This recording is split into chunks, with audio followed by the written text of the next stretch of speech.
Guys,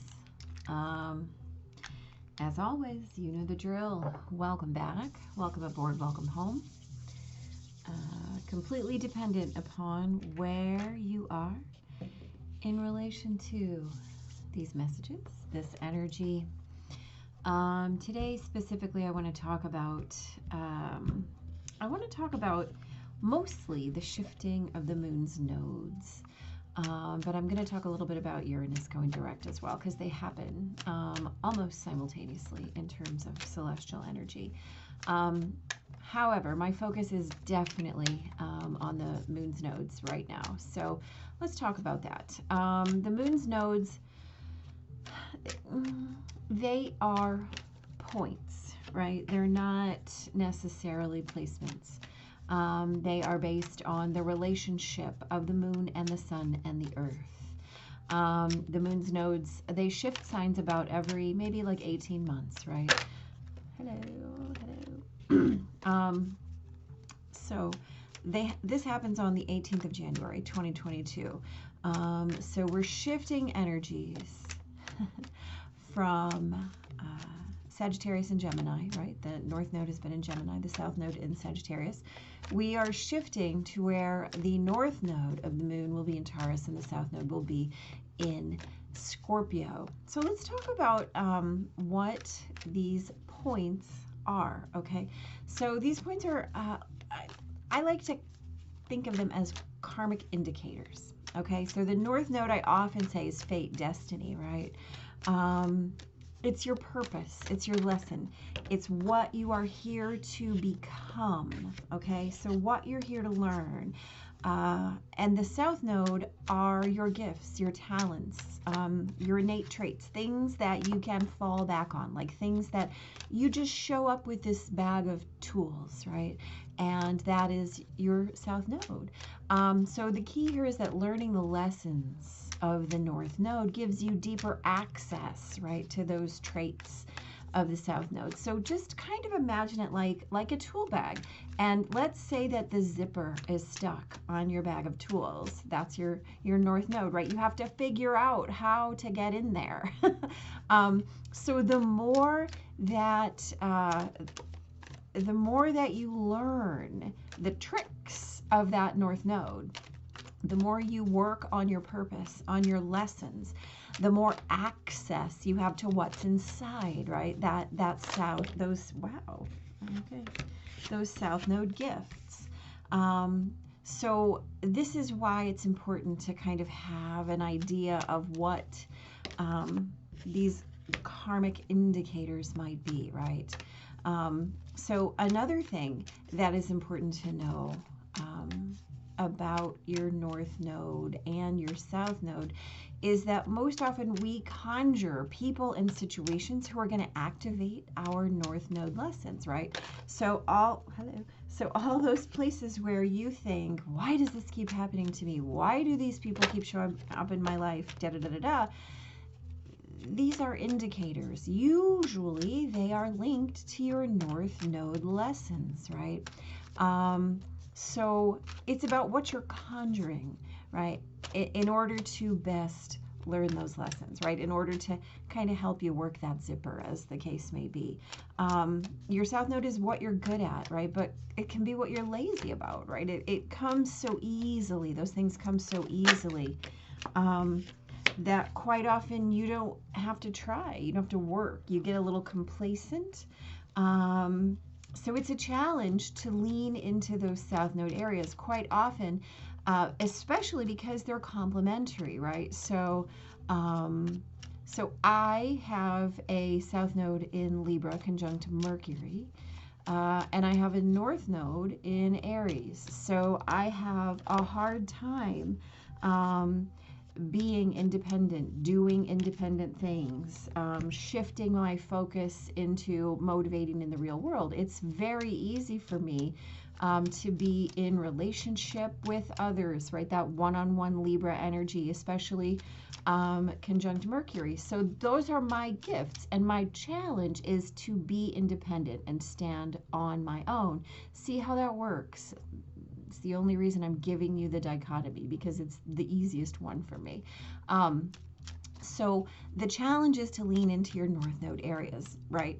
And so the thing is, what you're doing is creating balance, right? Again, remember, these are imaginary, not imaginary, but they're engineered, constructed, right?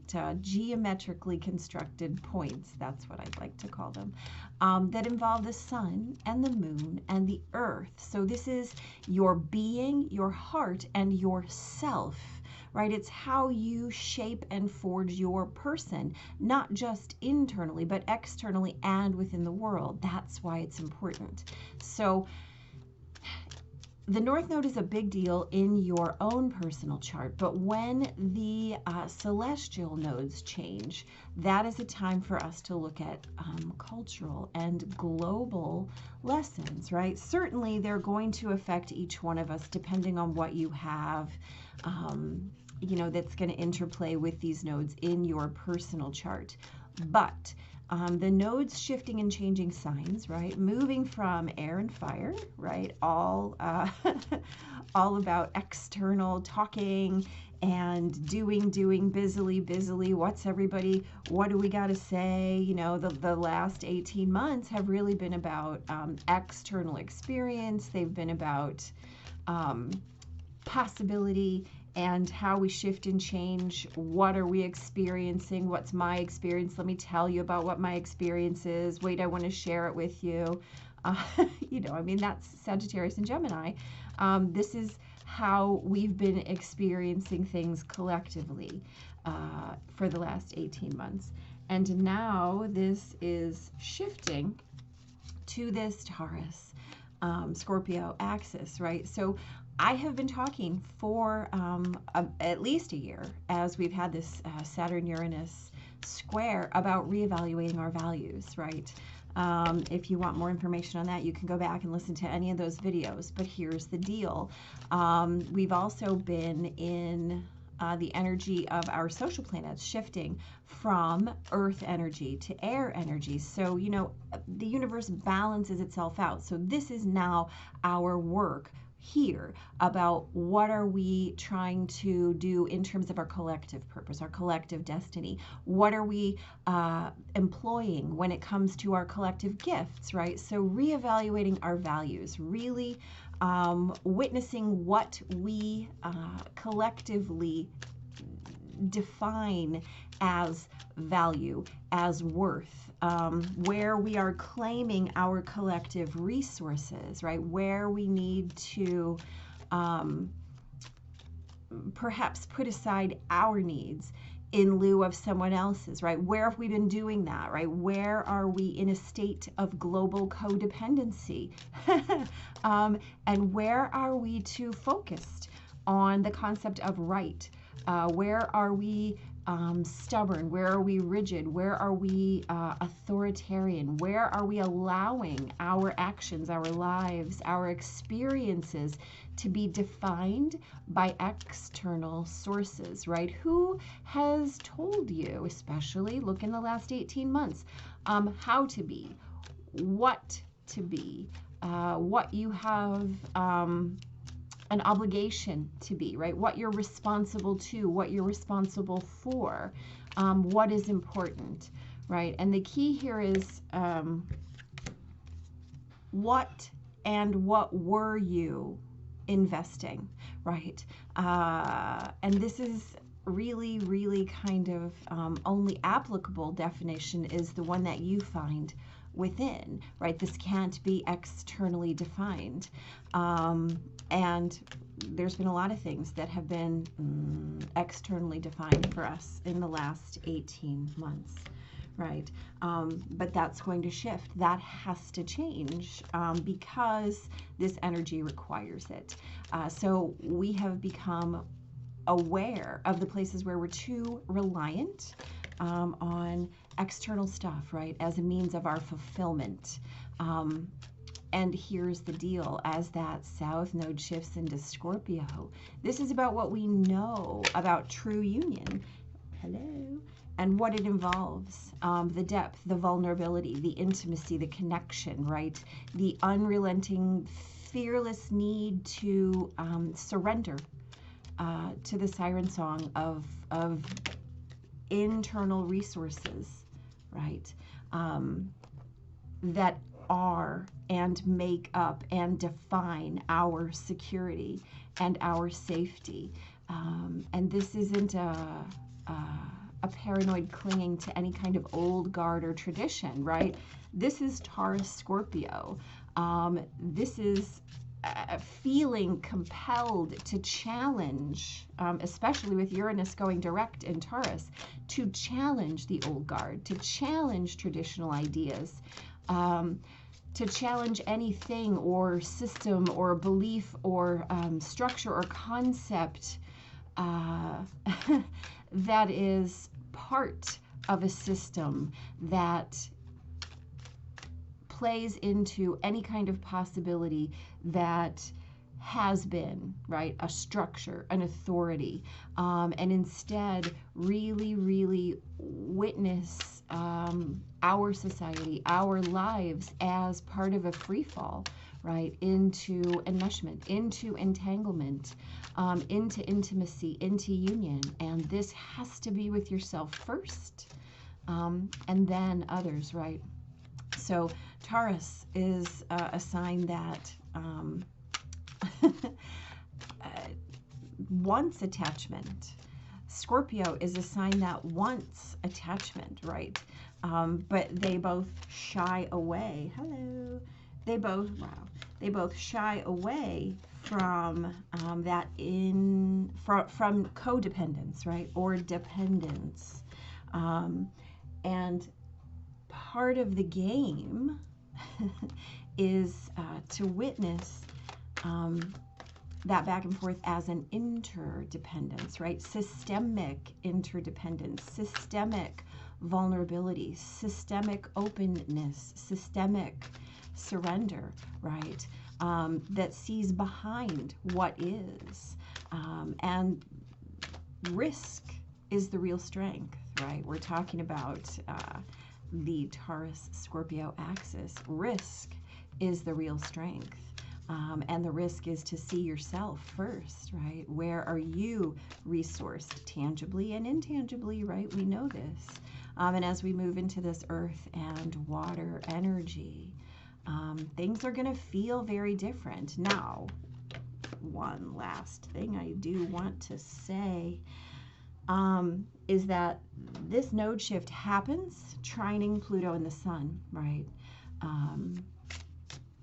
Right after a Cancer full moon. So this is an identity shift. It is a life force shift as that relates to our values, to our systems, to our structures. And when the nodes shift next time into Aries and Libra, and that doesn't happen until the 17th of July, 2023, that will happen opposite a new moon in Cancer. So 18 months out. It will also happen squaring a 29-degree Capricorn Pluto in retrograde. So you have 18 months to really get right with these concepts, to really find your points of inner authority, right? This is finding your voice, finding your vulnerability, finding your concept of self-dependence that allows you to be interdependent, right? We are building the web, guys. We're building it. And we can't build it if we refuse to look at it. You cannot love humanity and say that everyone is a dumbass. You can't do that. And we're going to have to heal that now. So that's kind of where we are. Right? This is about patient growth. This is about investment. It's about delayed gratification, right? And sustainability, right? Interconnected sustainability. This is key. Let's talk quickly, shall we? King of Wands, Ace of Cups. King of Wands, right? He's about creation for the sake of creation, passion and motivation. The Ace of Cups is about new ways of feeling, well, new ways of feeling, right? So this can be about It can be about love. It can be about self-love. It can be about loving what you're creating. It can be about creating new things that feel fulfilling and satisfying. And this is about that vulnerability. It's about really leading with your heart, leading with compassion. We talk about that a lot in Eileen Land, right? So what is the purpose? What is the lesson? Mastery. But what is the goal? Right? The goal is to embed it in your being, not just talk it. It has to be the way that you're walking your walk, not just talking your talk. And for the last 18 months with that Sag-Gem axis, we have been talking our talk instead of walking it, right? We've been lighting it on fire instead of diving in, as the case may be. We've got the Ace of Swords and the Empress. So the Empress is that fertile state of being in which everything that is planted thrives. And it's so beautiful to have this Ace of Swords here, right? Of course, we know aces are gifts from the universe that must be grasped and put into action, right? You can't put it in your pocket. You can't shove it in a box and deal with it later. What you can do is plant it, though. And tend it, right? And so as we have this amazing fertility, right, we have these beautiful opportunities, and we have these amazing energies of capacity. So depth and capacity, right? Both of these cards represent depth and capacity. Brand new ideas, brand new feelings. So it's about how you tend those things. Oh, wow, look at that. I didn't even really notice this. Look at, we've got the King of Pentacles and the Ace of Pentacles. We have quite a theme going up here. So King of Pentacles, right? This is about mastering your environment, right? We want to talk about that Taurus energy. Here he is. So, I mean, literally, I wouldn't kid a kid. There he is. So this is about really being in mastery of your resources, right? Tangible and intangible. We talk about it in terms of earth energy and pentacles all the time. It's what you have in your hand, what you have in your pocket, what you have in your heart, what you have in your bank account. It's not just your worth on paper. It's about what you're worth in your soul. So you might discover new ways to put that into action. You might discover new ways to witness that. You might plant new seeds right now that allow you to put things down, that allow you to recombine what's going on, right? Your connectedness, your connection, and what you actually wish to carry and what you need to put down. So your discernment, right? Where is your sense of value? What's worth it to you to carry? What's worth it to you that you want to hold on to it and recombine it in a new and different way? And this is divine energy right here. We've seen divine energy in these three aces, but we also see it in every single pairing here. So this asks us to recreate, right? Recreate and not be afraid to reorient or redraw your boundaries, right? Especially if we're talking about our investment. And I don't just mean the investments you make that you think you're going to get a financial return. I'm talking about the cost-benefit analysis of your life, right? Where your systems, your beliefs, your structures, your concepts, your ideas, in all of those places, what are you carrying that doesn't belong to you? What are you carrying that you just don't want to carry anymore? How can you put it down, lighten your load, and shift things up, right? How can you do that? We're talking about Scorpio energy, right? This is beautiful, watery energy that allows you to be in flow right after a Cancer new moon, right as Uranus is going direct, creating that shift and change for you. We've got the Hierophant, right? This is, of course, representationally, this is all of the things that you want to put down, right? We see it here. This is that card. The Hierophant is authority, it's belief, it's relying on something else to tell you who or what you are. It is showing you, though, that you have the key, that you know exactly what to do. And here, the Six of Swords, the Six of Swords is a card of moving away from something that is turbulent and not feeling in resonance to something that feels like smooth sailing. So in all of those places where you know that this kind of internal peace is possible, right? It just simply comes after you reevaluate those values and claim your resource as your own, under your own authority, right? Here's the deal. Who's steering the boat? It's you, right? You're steering the boat. That's the key.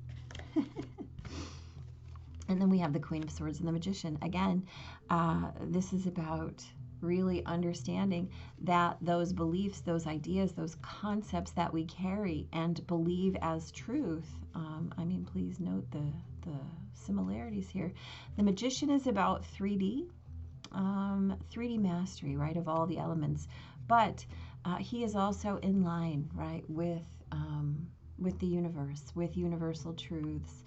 And he understands that the way to wield your power is to understand that we are part of all things, right? That vulnerability. We can only know what we have met. And if we're in resistance to an element, we are not wielding it, then we are in resistance to it. So especially given the fact that we have this Cancer new moon launching this nodal shift, and then we have a Cancer full moon launching the nodal shift, and then we have a Cancer new moon bracketing it at the other end.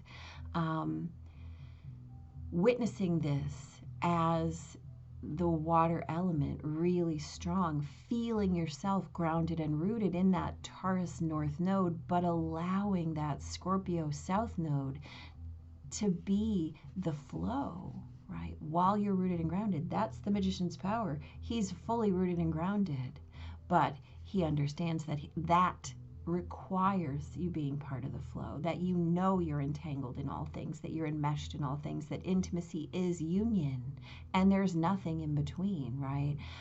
That you're fully connected or you're fully disconnected. Did you get that? That you're fully connected or that you're fully disconnected. Only one can be true. So we've got clear your karma. Please note that it is number 22.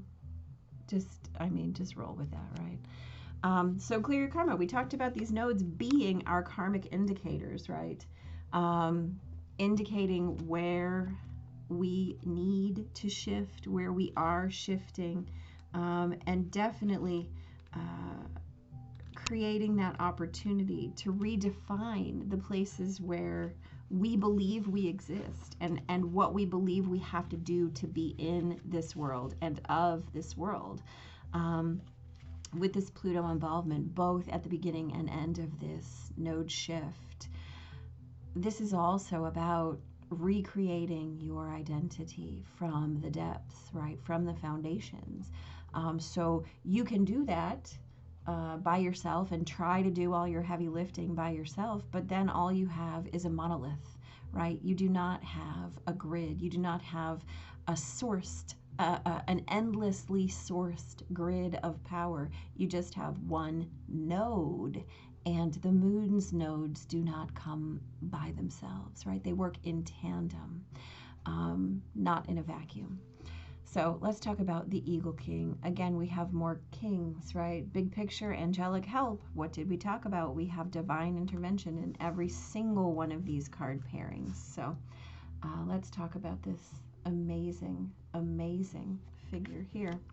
The Eagle King is a sign that your highest destiny is within reach. You're on the right path now, even if you can't see where you're going. The Eagle King soars high above the mountains and valleys of life and is able to see the big picture when you seem to be lost in a bit of a fog. He makes a formidable ally as he takes your prayers up toward the sun and releases them to the divine. They will all be answered for the highest good of all. So, even if you seem to be lost in a bit of a fog, right? The thing that I want to talk about in terms of feeling like you're lost in a bit of a fog, this last 18 months, right, this Gemini Sagittarius axis is very much prone to that kind of feeling, right? Feeling like you're lost in a fog, like you're overanalyzing, like you're hypercritical, like you just can't, there are too many possibilities. How can I possibly choose one? How can I possibly experience all this and know what the best is, right? This now, though, is Taurus and Scorpio. And so what happens is we rely on the collective. We feel more confident, understanding that we are not this lone point, this lone wolf, we'll just give it, who's wandering out in the middle of nowhere, having to rely only on your own input, right? This, we plug into the collective. Understand that we're reevaluating our values. We're reevaluating the depth and vulnerability of our willingness to be in intimate connection with others. We are building the grid. Now we're building the grid, and we have a lot of help, right? We're working on clearing our karma. We've been doing it for several years. Now it's alchemy time. Look at that. There we go. So let's talk about this. The Alchemist card indicates a time of metamorphosis. It is a call to view everything in your current life as an opportunity for growth. Right now is a potent time to plant the seeds of what you want to invite in. It's also a reminder that our thoughts are incredibly powerful. We may not feel like we have a lot of control, but we can work hard at changing those thought patterns to ones that empower us. What did we just talk about, right? Whatever they are given, the alchemist is able to transmute. They may have a handful of bad ingredients, and yet they are able to make magic with what they have. It can be a long process, but they hold a vision for the final product while continuing to show up in the negative situation and slowly work at transmuting it. What did we say, right?